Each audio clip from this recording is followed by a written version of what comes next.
Естеріңізге салайық, қаңтардың 6-сында Қазақ ұлттық университетінің ректоры Жансейіт Түймебаевтың баласы мінген көлікке белгісіз біреулер оқ жаудырып, марқұм сол жерде жан тапсырды.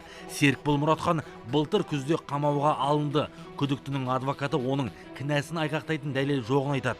3 баланың әкесін үйқамаққа шығару туралы өтінішін де сот қанағаттандырмапты. Әділдік іздеген Серікбол Мұратханның жақындары бауырының жазықсыз жала арқалағанын қаламайды. Серікболдың бауыры Жанат Қуанышханның жанайқайын тыңдап көріңіздер. Ешқандай негізгі айғақ жоқ. Негізгі нақты айғақ жоқ. Қамал отырғанына уже біраз уақыт болды. Қазіргі соттың барысы өте күдікті, себебі нақақ кетіп қалатын секілді.